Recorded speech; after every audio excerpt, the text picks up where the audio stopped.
नमस्कार साथियों, आप उपस्थित हैं आपके अपने चैनल एग्ज़ाम विमर्श में।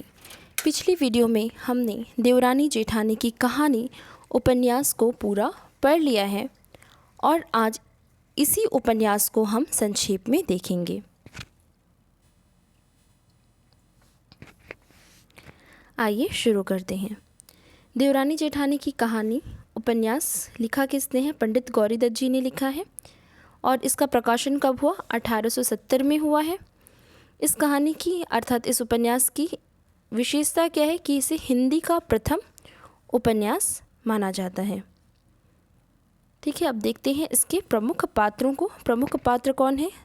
सर्वसुख है। सर्वसुख मेरठ का अग्रवाल बनिया है। मंडी में उसकी आड़त की दुकान है, जिसके माता पिता हैजा बीमारी के कारण बचपन में ही स्वर्ग सिधार गए थे और सर्वसुख का लालन पोषण उनके चाचा ने किया था। सर्वसुख का बड़ा बेटा दौलत राम है। दौलत राम पढ़ा लिखा नहीं है और इनके पिता की दुकान संभालता है। छोटे लाल सर्वसुख का छोटा बेटा है, पढ़ा लिखा समझदार है और दफ्तर में काम करता है। पार्वती सर्वसुख की बड़ी बेटी है और पार्वती का विवाह दिल्ली में हुआ है। सुखदेई सर्वसुख की छोटी बेटी है और उसका विवाह बंशीधर कबाड़ी के यहाँ हापुड़ में हुआ है। ज्ञानो दौलत राम की पत्नी है, घर की बड़ी बहू है, अनपढ़ है और हमेशा सास और देवरानी की बुराई करती रहती है। ज्ञानो किसकी बेटी है ये आप मुझे कमेंट सेक्शन में बताएंगे। छोटी बहू छोटे लाल की पत्नी वह उपन्यास की प्रमुख नारी पात्र है जो पढ़ी लिखी तथा समझदार है। छोटी बहू भी किसकी बेटी है ये आप मुझे कमेंट सेक्शन में बताएंगे। नन्हे छोटे लाल का बड़ा बेटा है जो बचपन में बीमारी का शिकार हो जाता है, शिक्षित और समझदार है। मोहन जो है छोटे लाल का छोटा बेटा है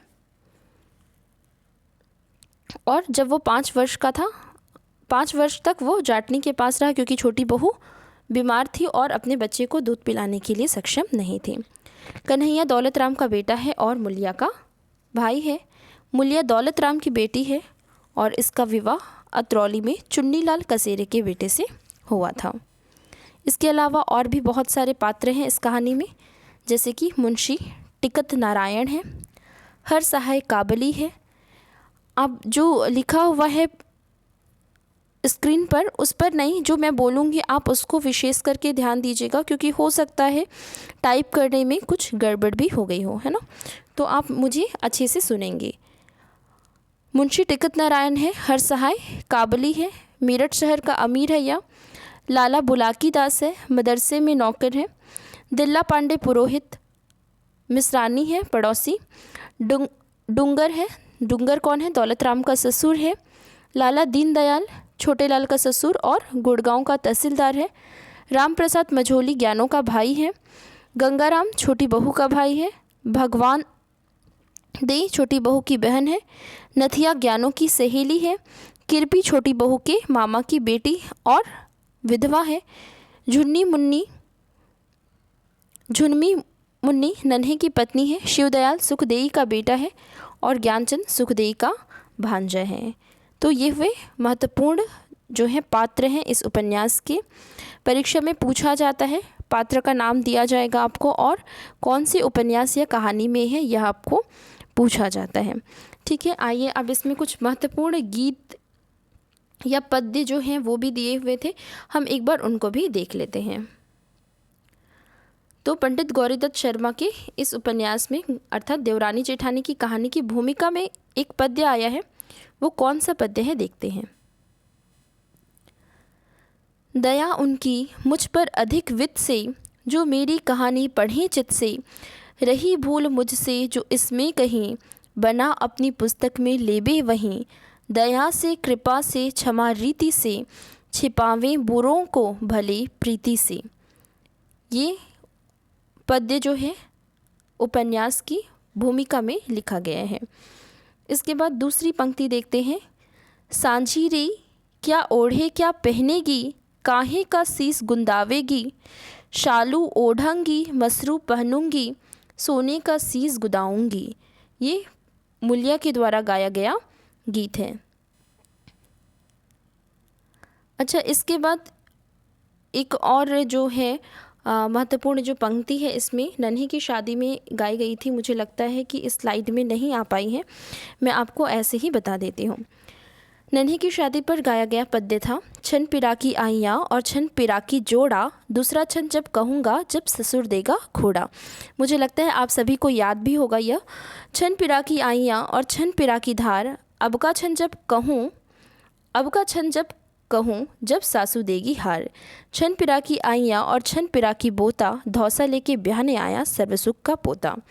छन पिराकी आइयाँ और छन पिराकी खुरमा, तुम्हारी बेटी ऐसे रखूं जैसे आँखों में का सुरमा।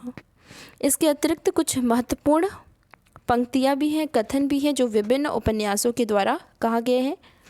लेकिन मुझे लगता है जबकि हमने उपन्यास को पूरी तरह से अच्छे से पढ़ लिया है, मुझे कथन को आपको बताने की आवश्यकता नहीं है।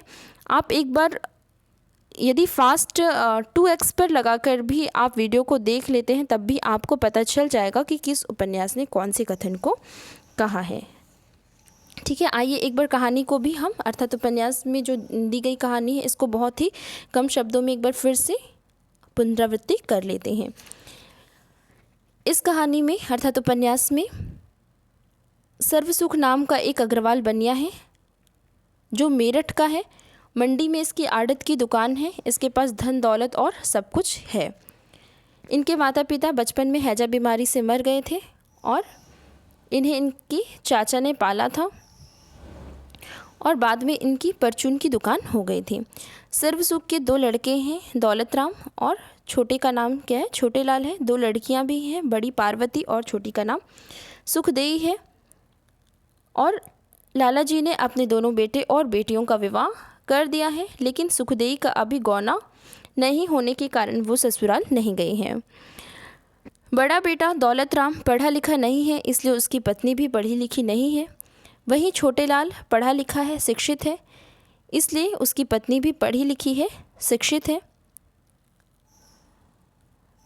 बड़ी बहू और बड़ी ननंद पार्वती की आपस में अच्छी जमती है, जबकि सुखदेई और छोटी बहू की अच्छी जमती है। जो सुखदेई और छोटी बहू को देखकर बड़ी बहू जो है उनसे ईर्ष्या करती है और बाद में सुखदेई का भी गौना हो जाता है। इसी प्रकार छोटे लाल और उसकी पत्नी भी पढ़े लिखे होने के कारण उनके बीच प्रेम है, आपसी समझ से वो काम करते हैं।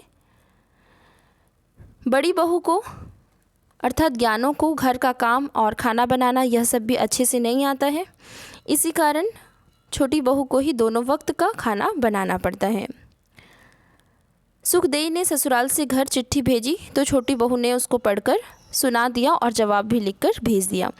एक दिन देवरानी और जेठानी में बहुत लड़ाई होती है, उसे देखकर सर्वसुख अपने दोनों बेटों को अलग कर देते हैं और खुद जो है छोटे बेटे के साथ रहने लगते हैं।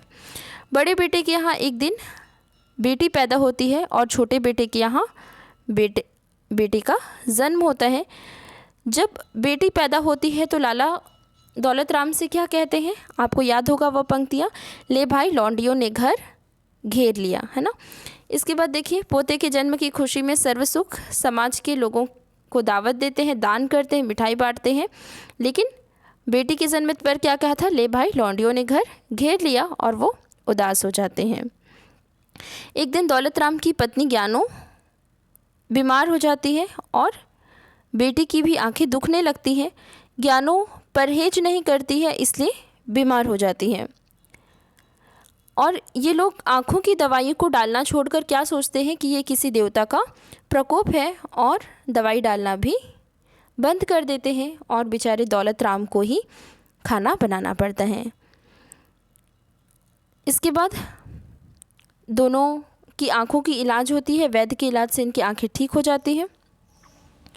दौलत राम और छोटे लाल के यहाँ एक एक बेटा होता है। छोटे लाल के 2 बेटों का नाम नन्हे और मोहन है। दौलत राम की बेटी का नाम मूल्या और बेटी का नाम कन्हैया है। एक बार क्या होता है, मोहन को एक जुआड़ी उठाकर ले जाता है और उसके गहने चुराकर उसको जंगल में ढकेल देता है। परिवार द्वारा ढूंढने के बाद वह रात में मिल जाता है। मोहन का जन्म होते ही छोटी बहू बीमार होने लगती है और कमज़ोर होने के कारण अपने बेटे को दूध पिलाने में असमर्थ रहती है, इसीलिए 5 वर्ष तक मोहन धाय के पास ही पलता है। नन्हे की सगाई कई जगह से आती है, लेकिन छोटी बहू और छोटे लाल दोनों पढ़े लिखे हैं, इसलिए वो बार बार विवाह को फेर देते हैं और कहते हैं कि जब 15-16 वर्ष का होगा तब विवाह सगाई करेंगे। इस पर सर्वसुख की पत्नी विरोध करती है, जिसके कारण अंत में उनको नन्हे की सगाई करनी पड़ती है। छोटे लाल की बहू की मामा की बेटी किरपी 10 वर्ष की अवस्था में ही विधवा हो जाती है। नन्हे की शादी बुलंदशहर में झुन्नी मुन्नी के यहाँ होती है।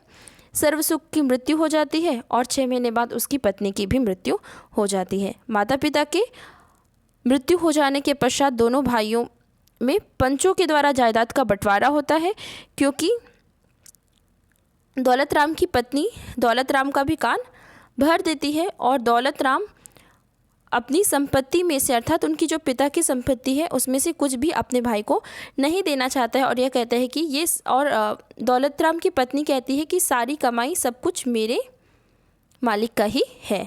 मंडी की दुकान दौलत राम के पास ही रहती है और अंत में छोटे लाल को हवेली मिल जाती है। तो ये जो है इस कहानी का सार था। बहुत संक्षेप में मैंने आपको ये कहानी बता दी है। और इस कहानी की और जो महत्वपूर्ण बात है, आपको क्या पता होना चाहिए कि इस कहानी में किस पर जोर दिया गया है? स्त्री शिक्षा पर, है ना। स्त्रियों की शिक्षा पर जोर दिया गया है और साथ ही बाल विवाह के प्रति क्या है, इसमें विरोध है।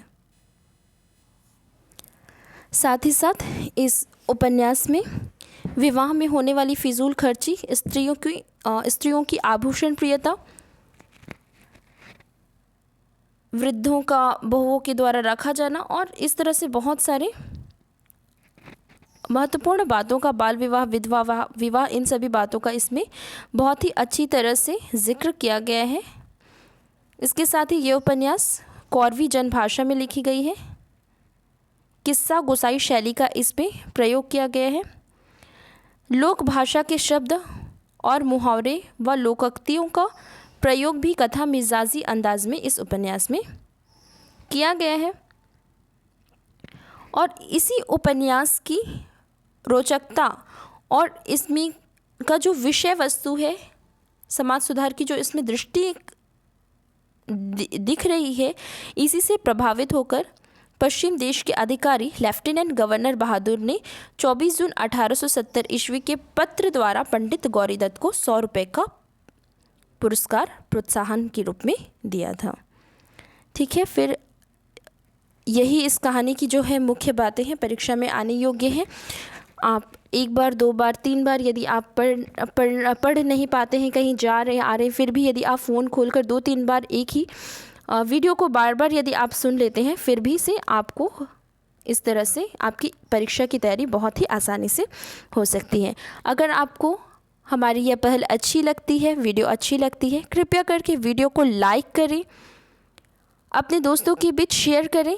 देखिए, इन वीडियो को आप नेट JRF करने वाले स्टूडेंट के साथ तो शेयर कर ही सकते हैं, साथ ही साथ जो कहानी सुनना पसंद करते हैं, ऐसे लोगों के साथ भी आप हमारी वीडियो को बहुत ही आराम से शेयर कर सकते हैं। यदि आपकी कोई भी सुझाव है, आप हमें कमेंट सेक्शन में दे सकते हैं। कोई गलतियां हैं, उसके लिए हमें क्षमा करिएगा। और यदि आपको गलतियां पकड़ में आती हैं या गलतियां होती हैं हमसे जो भी, तो आप उसको हमें कमेंट सेक्शन में बताइए ताकि हम उसे सुधार कर सकें। यदि आपने चैनल को सब्सक्राइब नहीं किया है तो चैनल को सब्सक्राइब करिएगा और इसी तरह एग्ज़ाम विमर्श को अपना स्नेह देते रहिए। आप सभी का धन्यवाद।